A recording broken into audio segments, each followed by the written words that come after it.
Kata Nabi SAW, Allahumma inni a'udzubika min malin yakunu alayya azaban. Ya Allah, aku berlindung dari harta yang menjadi azab buat saya.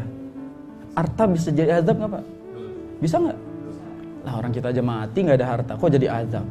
Jelas harta itu bisa jadi sumber nikmat, bisa menjadi sumber azab. Itu yang Nabi SAW katakan, tidak akan melangkah kaki kita di hadapan Allah sampai kita ditanya dari mana kita dapetin harta dan dikemanakan harta yang Allah SWT titipkan. Jadi kita dapatnya dari mana, itu ditanya. Dan kita kemanakan, itu juga ditanya. Maka dalam hal ini harta bisa jadi azab. Contohnya apa? Harta yang haram itu tidak akan menjadi sumber kehidupan bagi yang makan.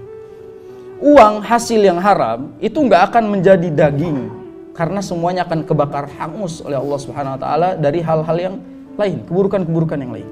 Kita dapetin uang misalnya, dan uang ini statusnya haram. Maka jangan sampai uang haram ini masuk kepada perut kita, apalagi masuk kepada keluarga kita. Na'udzubillah min dzalik. Maka dalam hal ini, harta ini harus diperhatikan dari mana kita dapat, dan jangan bermudah-mudahan. Maka Nabi SAW katakan, apakah? La yubali min aina akhadh. Banyak di antara kita tidak peduli dari mana harta kita dapatkan. Amin halalin, amin haram. Dari yang halal apa dari yang haram. Bahasa zaman sekarang apa? Nyari yang haram aja susah, apalagi nyari yang halal. Ini bahasa seperti ini itu menyulitkan diri sendiri. Padahal yang halal terbuka luas, terbuka luas. Allah SWT selalu mengatakan famshu fi manakibiha wa kulu mir rizqi. Berjalan di atas muka bumi, ambil rezeki yang udah Allah hamparkan di muka bumi ini. Berarti permasalahannya apa? Kita yang enggak jalan. Kita yang enggak jalan. Rezekinya udah Allah hamparin, kita yang enggak jalan. Maka di sini usahanya bergerak dulu karena rezekinya udah disiapin. Saya mau tanya nih kepada para suami. Istri anak makan dari uang siapa? Istri anak makan dari uang siapa? Hah? Sombong antum. Uang Allah. Sekali lagi tadi udah rumah pertama ditanya nggak belajar dari kesalahan lagi ya. Anak istri itu makan dari rezeki yang Allah takdirkan buat dia. Jadi anak istri tidak makan dari rezeki kita. Kita makan dari rezeki kita, istri makan dari rezeki dia, anak makan dari rezeki dia. Apa kata Allah Subhanahu wa taala? Nahnu narzukuhum wa iyyakum. Kami yang ngasih makan mereka dan kami yang ngasih makan kamu. Kata Allah Subhanahu wa taala. Kami yang ngasih makan mereka, anak istri kamu, dan kami juga yang ngasih makan kamu. Jangan sombong. Karena yang ngasih makan kita Allah Subhanahu wa taala. Jadi jangan merasa bahwasanya istri itu makan rezeki kita. Anak makan rezeki kita. Karena di sini Allah SWT yang memberikan jaminan, yang ngasih makan itu Allah SWT. Cuma melalui tangan siapa? Tangan suaminya. Dan rezeki untuk istri datang melalui tangan suaminya. Walaupun semuanya sudah ditakdirkan oleh Allah Subhanahu wa taala. Maka jangan sekali-kali suami itu menyombongkan dirinya karena dari tangannya lah dia memberikan makan kepada keluarganya. Lagi pula nafkah itu wajib. Ya. Kalau wajib ya memang udah kewajiban kita, nggak usah ditanya lagi dan nggak usah sombong dengan kewajiban gitu. Jadi nggak usah ngebangga-banggain kewajiban, bangga-banggain kelebihan. Kalau ada lebihnya itu yang dibanggain. Ini nggak ada lebihnya, pas-pasan mulu setiap bulan bangga-banggain lagi gitu kan. Maka dalam hal ini yang harus kita maksimalkan di sini adalah dari mana kita dapat dan kemana kita keluarkan itu harta.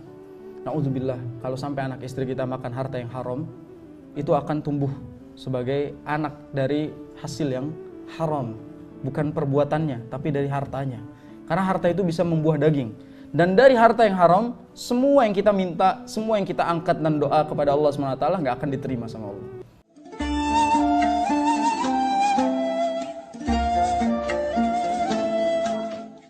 Dalam hadis Nabi SAW katakan apa?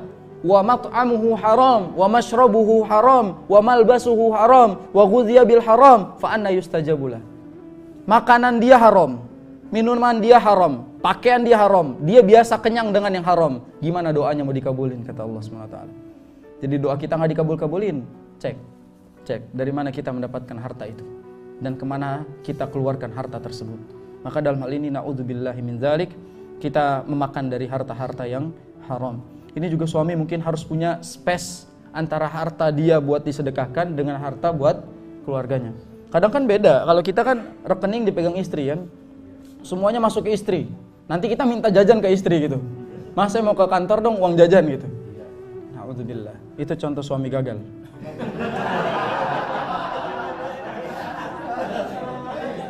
Saya lagi tuh Ustaz gitu. Kenapa saya katakan gagal? Karena dia tidak tahu bagaimana caranya mengelola uangnya.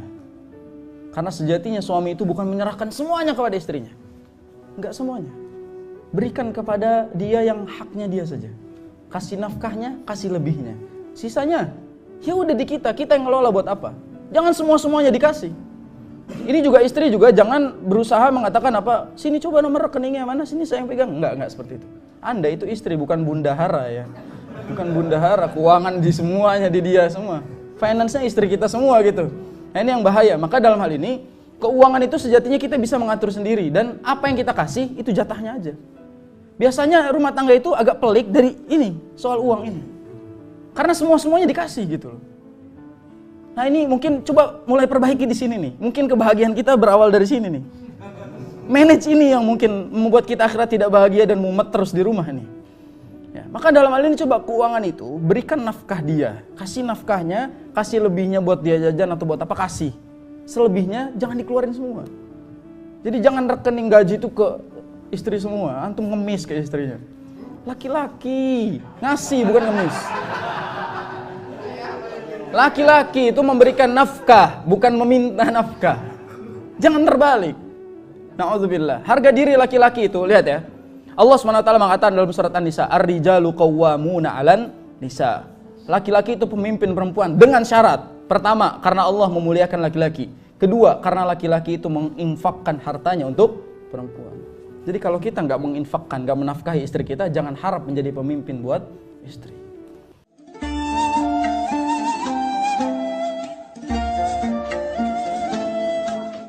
Jadi jangan harap kalau misalnya istrinya yang kerja, suaminya yang nyuci, yang menyetrika di rumah. Ini kebalikan. Tapi kalau misalnya sama-sama kerja, suami kerja, istri kerja, gaji gedean istri, terus suami gimana? Suami tetap memberikan nafkah sesuai yang telah disepakati. Soal harta dia lebih banyak, urusan dia. Kita punya istri orangnya kaya raya segala macam, kita kasih nafkah semampu kita, itu kewajiban kita. Walaupun uangnya banyakan dia, nggak ada masalah. Yang penting nafkah kewajibannya tersampaikan. Maka dalam hal ini coba sedikit renungan mungkin buat kita sebagai suami, jangan semuanya itu diserahkan. Karena terkadang kalau sudah dikuasai, kita akan menjadi budak. Kalau semuanya sudah dipegang, kita itu nggak punya apa-apa. Jadi akhirnya kita yang terinjek-injek. Sekarang kita pengen keluar rumah, lah uangnya di istri gitu. Harus minta dulu, lagi berantem gimana mintanya, gitu masalahnya. Makanya kalau bisa punya 2 rekening kan gitu. Rekening pertama itu untuk kepentingan pribadi, ya. Kepentingan kedua untuk istri. Asal apa? Takwa kepada Allah Subhanahu wa taala. Ini kuncinya. Jangan punya 10 rekening gara-gara ada cabangnya. Kan bermasalah. Ini gara-gara omongan Ustadz buka rekening semua gitu. Nah, maksudnya di sini adalah bagaimana dia mengelola apa yang dia dapatkan dan demi keselamatan kita. Karena gini, kata Nabi SAW, ujian umatku adalah fulus.